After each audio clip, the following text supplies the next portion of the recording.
오늘 주신 말씀은 로마서 1장 24절부터 32절까지 되겠습니다. 제가 먼저 24절 읽고 번갈아 읽도록 하겠습니다. 그러므로 하나님께서 저희를 마음의 정욕대로 더러움에 내어버려 두사 저희 몸을 서로 욕되게 하셨으니 이는 저희가 하나님의 진리를 거짓 것으로 바꾸어 피조물을 조물주보다 더 경배하고 섬김이라 주는 곧 영원히 찬송할 이시로다. 아멘. 이를 인하여 하나님께서 저희를 부끄러운 욕심에 내어 버려 두셨으니 곧 저희 여인들도 순리대로 쓸 것을 바꾸어 영리로 쓰며 이와 같이 남자들도 순리대로 여인 쓰기를 버리고 서로 향하여 음욕이 부릴 듯하며 남자가 남자로 더불어 부끄러운 일을 행하여 저희의 그릇 때문에 상당한 보응을 그 자신이 받았느니라. 또한 저희가 마음에 하나님 두기를 싫어하며 하나님께서 저희를 그 상실한 마음대로 내어버려 두사 합당치 못한 일을 하게 하셨으니 곧 모든 불의, 추악, 탐욕, 악을 가득한 자요 시기, 살인, 분쟁, 사기, 악독이 가득한 자요 수근수근한 자요 비방하는 자요 하나님이 미워하시는 자요 능욕하는 자요 교만한 자요 자랑하는 자요 악을 도모하는 자요 부모를 거역하는 자요 우매한 자요 배약하는 자요 부정한 자요 무자비한 자라. 같이 읽죠.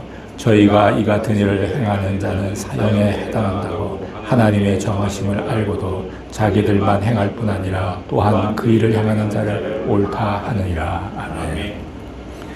오늘은 불신자의 죄라는 제목으로 두 번째가 되겠습니다. 인간의 내면 세계를 깊이 살펴보면 겉보기에는 잔잔하고 평화스러워 보이지만 속은 그렇지가 않습니다. 스코틀랜드의 니스호라고 있죠. 거기 괴물이 있다고 전해지고 있습니다. 그런데 보이지는 않습니다. 겉으로 보기에는 아무것도 없는 듯한데 깊은 곳에는 괴물이 있다는 것입니다. 어쩌면 인간의 마음도 이와 비슷하지 않을까 이런 생각이 듭니다. 겉으로는 궁휼과 사랑이 있어 보이지만 조금만 더 내면의 마음을 들여다보면 야망과 시기와 질투와 음모와 온갖 더러운 것들로 가득 차 있습니다. 인간의 마음속이 외양간의 말구유와 같습니다. 한 번도 씻은 일이 없고 더럽고 오물냄새 나는 곳이 말구유 아니겠습니까? 그래서 예수님께서 이 땅에 오실 때에 인간의 마음을 상징하는 말구유로 태어나신 것입니다. 거기에 누우신 것입니다. 인간의 마음 속으로 예수님께서 들어오시고자 하는 모습을 이 땅에 태어나는 순간부터 그런 메시지를 주셨던 것 같습니다. 어느 신학자는 인간의 마음을 악의 제조 공장과 같다고 했습니다. 샘물이 나오듯이 인간의 마음 속에서 끊임없이 솟아나는 것은 악한 생각뿐이요 더러운 생각뿐입니다. 로마서는 모든 인간을 스스로 하나님을 떠난 죄인이라고 선포합니다. 즉 사탄의 종로로 타는 죄인이 되었다고 이야기를 합니다. 로마서 6장 23절에 보면 죄의 싹은 사망이요 라고 말을 합니다. 죄를 지은 인간에게 죽음과 사망이 찾아온 것입니다. 그래서 인간은 사망의 그늘 안에 앉아있는 존재입니다. 그것이 인간입니다. 하나님이 없는 인간, 하나님을 떠난 인간에게는 죽음에 대한 불안과 그림자가 있습니다. 이것이 하나님이 없는 인생입니다. 히브리서 9장 27절 보면 한 번 죽는 것은 사람에게 정한 이치요 죽은 후에 심판이 있으리니 라고 말씀합니다. 인생에 대한 두 가지 진리가 있습니다. 사람은 반드시 죽는다는 것과 살아온 대로 심판받게 된다는 것입니다. 때가 되면 우리의 인생을 계산해야 합니다. 그가 행한 대로 받는 심판입니다. 사람들은 자기의 지은 죄를 잊어버리거나 무시하려고 합니다. 그래서 오랜 세월이 지나면 자신도 잘 기억하지 못합니다. 그렇다고 죄가 없어지나요? 그렇지 않습니다. 그 죄가 하나님의 은혜로 예수의 보혈에 씻겨져서 용서받지 못했다면 그 죄는 남아있는 것입니다. 개인이 지은 죄도 사함받지 못하고 그대로 남아있으면 심판받게 될 것입니다. 인류 역사에 지은 죄도 남김없이 역사의 종말에 다 계산될 것입니다. 이것이 말세에 나타날 큰 환란, 대환란과 심판입니다. 지금도 세계 도처에서는 사람들이 억울하게 피를 흘리고 약탈과 폭력이 난무하고 있습니다. 어떤 경우에는 나라를 빼앗고 기업을 빼앗고 가정을 망가뜨립니다. 또 어린 생명들을 빼앗아갑니다. 그러나 분명한 사실이 있습니다. 개인이든 나라이든 간에 이 모든 죄악은 하나도 어김없이 그 대가를 치르게 된다는 것입니다. 이러한 이유 때문에 하나님께서는 십자가를 계획하셨습니다. 예수 그리스도께서 우리의 죄를 대신해서 십자가에서 피 흘려 죽으신 이유는 하나님의 진노와 심판으로부터 우리를 구원하기 위해서였습니다. 성경은 그 죄가 주홍같이 붉을지라도 눈과 같이 희게 될 것이라고 말했습니다. 하나님께서는 동이 서에서 먼 것처럼 우리의 죄가 그렇게 멀게 된다고 하셨습니다.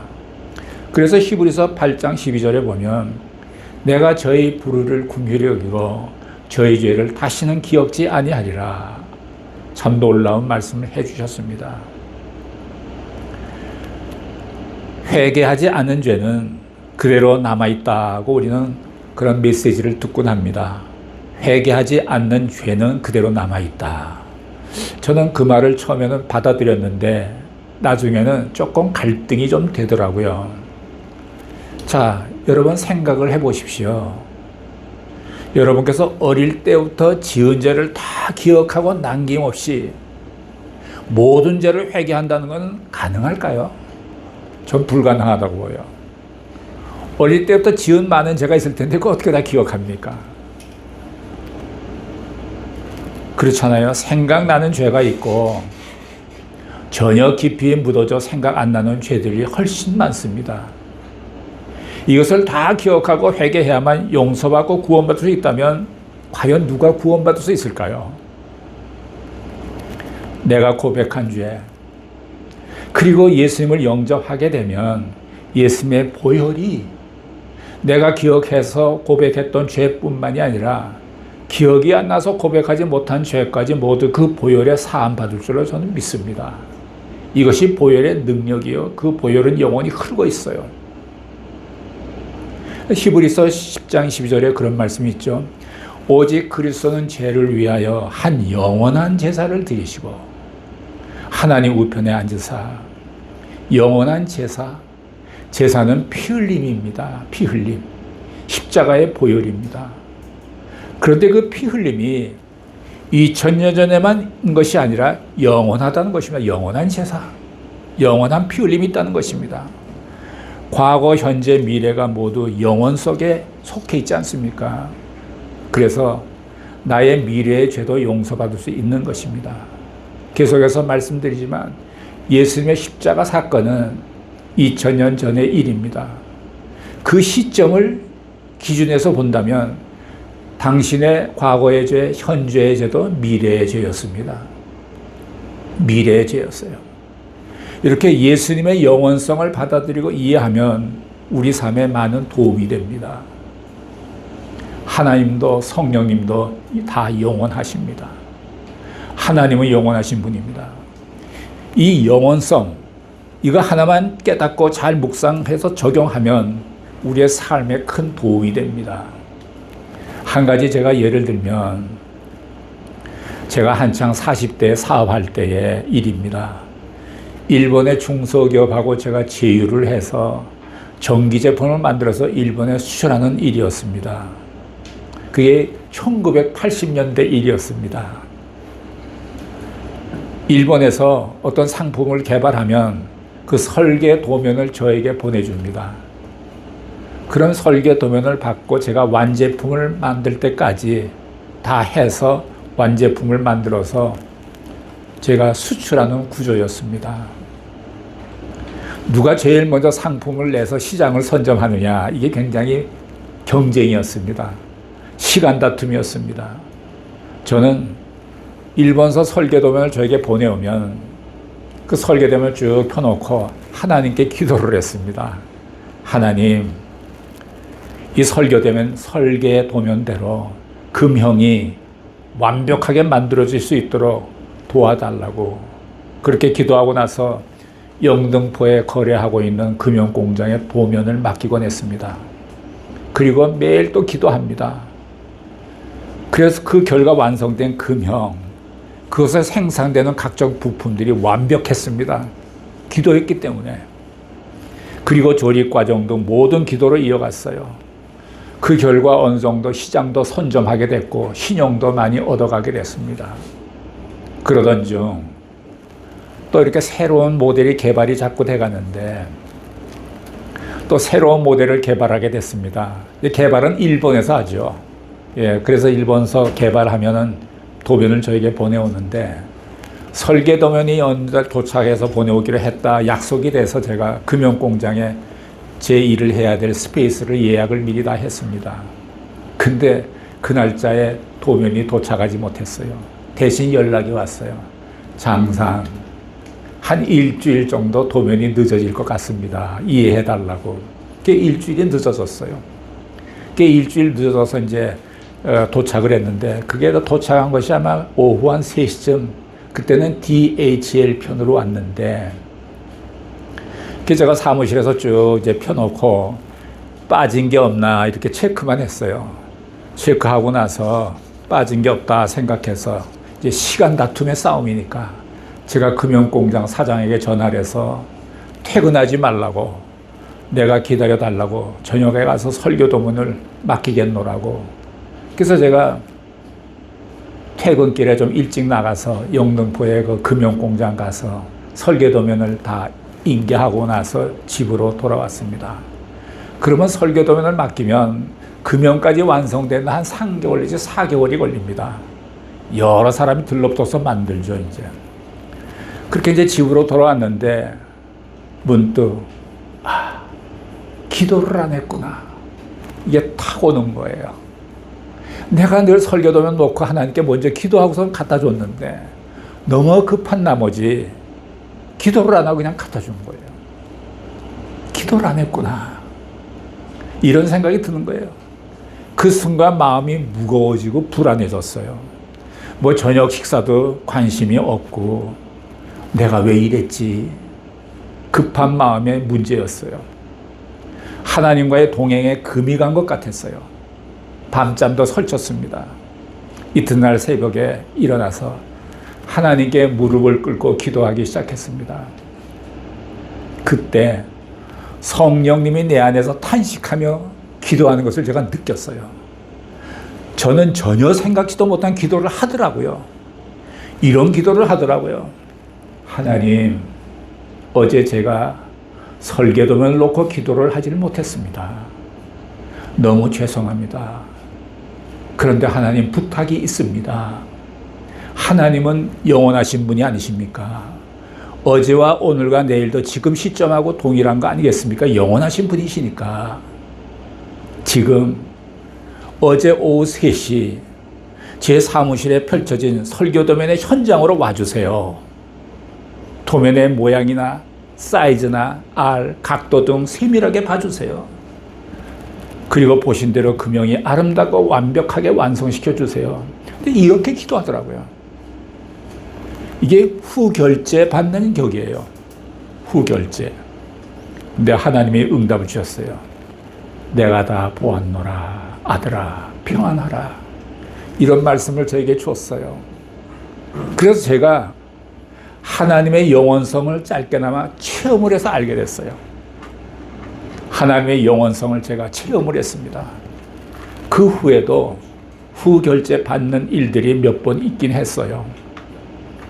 예수님의 보혈도 영원히 흐르고 있어요. 그래서 예수 믿고 거듭 태어나고 구원받은 자는 항상 예수님의 보혈의 적심 가운데 지내고 있는 거예요. 즉 내가 죄를 지으면 즉시 그 순간에 보혈로 씻어진다는 것이죠. 죄가 남아 있을 수가 없어요. 그러니까 조금 전에 읽은 히브리서 8장 12절 말씀같이 우리 죄를 다시는 기억지 아니하시리라고 말씀하신 거 계시가 아니겠어요? 나는 내 지은 죄를 고백하고 보혈의 씻음받음을 감사 기도 드리면 돼요. 복음 안에 이런 비밀이 감추어져 있어요. 그런데 이 비밀이 공개된 비밀이에요. 여러분께서 하나님이 영원하신 하나님을 깨달으면 누릴 수 있는 축복이 있습니다. 누릴 수 있습니다. 어떻게 우리가 하나님의 영원을 경험하겠어요? 근데 저는 짧게나마 그렇게 간증하처럼 경험을 했어요. 그래요. 오늘의 본문 24, 25절을 보면 그러므로 하나님께서 저희를 마음의 정욕대로 더러움에 내어버려 두사 자기 몸을 서로 욕되게 하였으니 이는 저희가 하나님의 진리를 거짓 것으로 바꾸어 피조물을 조물주보다 더 경배하고 섬김이라 주는 것 영원히 찬송할 이시로다. 아멘. 하나님께서 인간에게 아무리 말씀을 하셔도 듣지 않게 하면 듣지 않으면 어떻게 하십니까? 그러면 내 원대로, 내 정욕대로, 내 본능대로, 내 마음대로 살아봐 라고 하십니다. 하나님이 이렇게 툭 내버려 두십니다. 이게 하나님의 진노입니다. 만일 하나님께서 저희를 마음의 정욕대로 본능대로 살도록 내버려 둔다면 어떤 일이 생깁니까? 첫째, 서로 몸을 욕되게 한다고 했습니다. 본능대로 산다는 것입니다. 느끼는 대로 산다는 것입니다. 동물처럼 사는 것입니다. 두 번째는 하나님의 진리를 거짓되게 합니다. 거짓말이 판을 치고 뇌물이 통용이 되고 악한 권모술수가 판치는 사회가 됩니다. 세 번째는 피조물을 조물주보다 더 경배하고 섬기는 사회가 됩니다. 어떤 인간을 하나님보다 더 섬기고 돈을 하나님보다 더 섬기는 사회가 됩니다. 돈이 더 중요하고 권력이 더 중요합니다. 그렇게 됩니다. 물질과 인간이 우상이 되는 사회가 옵니다. 그것은 저주받은 사회입니다. 하나님의 심판이 있는 사회입니다. 지금 우리가 살고 있는 세상이 혹시 그런 사회는 아닙니까? 다음에 26, 27절을 보면 이를 인하여 하나님께서 저희를 부끄러운 욕심에 내어버려 두셨으니 곧 저희 여인들도 순리대로 쓸 것을 바꾸어 영리로 쓰며 이와 같이 남자들도 순리대로 여인 쓰기를 버리고 서로 향하여 음욕이 부릴 듯하며 남자가 남자로 더불어 부끄러운 일을 행하여 저희의 그릇 때문에 상당한 보응을 그 자신에 받았느니라.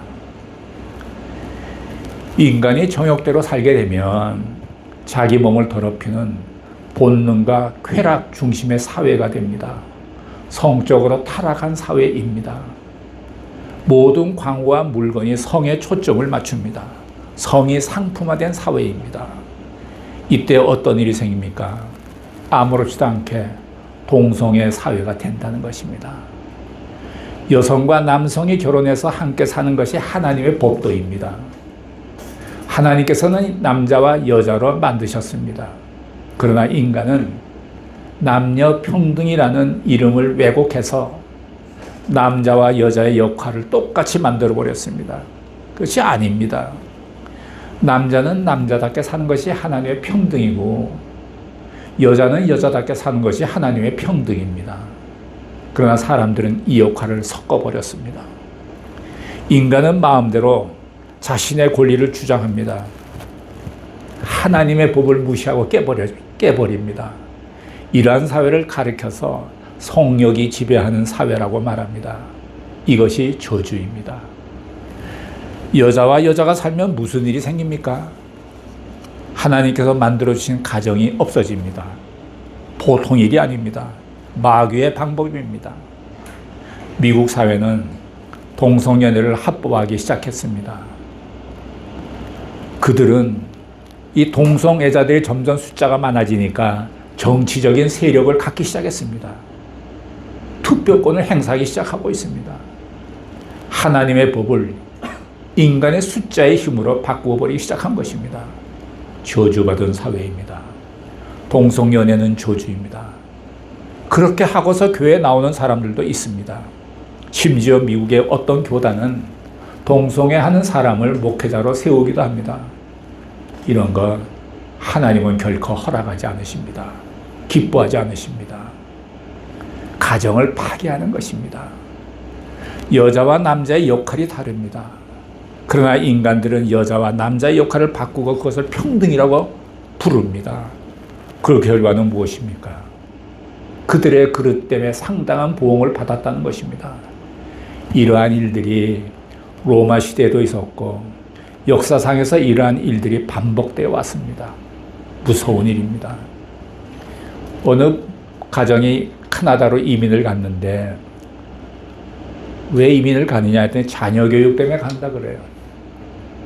캐나다에 갔더니 성이 개방이 돼서 어린아이들에게 학교에서 성교육을 시키는데 남성이든 여성이든 자기가 원하는 걸 선택할 수 있다 뭐 이렇게도 말을 하고, 그래서 그 부모가 너무 혼비백산해서 후회 막급하는 거예요. 내가 왜 여기 왔나, 애들 다 망치게 생겼다 이거예요. 이제 그런 일들이 지금 벌어지고 있는 거예요. 참 무서운 사회가 되어가고 있어요. 인간이 상상할 수 있는 모든 더러운 것들을 다 동원하는 것입니다. 그리고 축복이 있겠습니까? 아니죠. 진노가 따라옵니다. 심판이 따라옵니다. 모든 하나님의 백성들은 가정을 성결하게 지켜야 합니다. 순결을 지켜야 합니다. 가정을 파괴하는 어떤 세력도 대항해야 합니다. 가정이 무너지면 다 무너집니다. 자녀를 보호할 길이 더 이상 없어집니다. 더 이상 사탄의 세력이 판치지 못하도록 막아야 합니다. 타협해서는 안 됩니다. 28절을 보면 함께 읽어보실까요? 28절 시작. 또한 저희가 마음에 하나님 의지를 싫어하며 하나님께서 저희를 그 상실한 마음대로 내어버려 버리사 합당치 못한 일을 하게 하셨으니, 이렇게 사람들이 성이 지배하는 사회가 되면 사람들은 마음에 하나님 두기를 싫어합니다. 하나님이 사라지게 되면 온갖 부도덕과 부패가 나타나기 시작합니다. 이때 하나님을 불편하게 여기고 성령을 불편하게 생각합니다. 하나님을 거부하고 성경을 거부합니다. 이렇게 되면 하나님은 저들을 상실한 마음대로 내버려 두십니다. 이때 사람의 마음속에선 독보석 같은 여러 가지 죄를 저지릅니다. 빛을 거부하면 어둠이 찾아옵니다. 거기에는 온갖 곰팡이와 바이러스가 생깁니다. 모든 유기체들을 다 부식시켜버립니다. 이것이 저주요 심판이요 파멸입니다. 그러면 이 어두운 골방을 청소하려면 어떻게 합니까? 빛을 받아들여야 합니다. 빛 대신 예수님을 받아들여야 합니다. 우리를 세상의 빛이라고 말합니다. 이것은 예수님께서 빛의 본체이신데 그 빛을 우리가 받아서 반사시키는 입장에서 우리를 빛이라고 말하는 것입니다. 내 자신이 빛의 본체는 아닙니다. 내 마음의 거울이 깨끗하면 깨끗할수록 많은 빛을 반사시킬 수 있습니다. 죄 안 짓는 길은 내 자신이 죄 안 지으려고 노력하는 것이 아니라 내 마음속에 빛 대신 예수님을 모시는 것입니다. 어둠의 세력들이 빛 앞에는 존재할 수 없기 때문입니다. 우리가 항상 예수님을 생각하고 빛 대신 그분이 내 안에 계심을 믿고 확신하고 어둠의 세력을 넉넉히 이기는 우리 모두가 되기를 예수님의 이름으로 축복합니다. 기도하시겠습니다. 사랑하시는 하나님 아버지, 어둠의 권세가 만연한 이 세상에서 우리가 하나님을 의지하며 빛 대신 예수 그리스도께서 우리 안에 계셔서 어둠의 그림자조차 남겨지지 않고 우리의 마음이 예수님의 빛으로 항상 밝게 하여 주시옵소서. 예수님의 이름으로 기도드렸습니다. 아멘.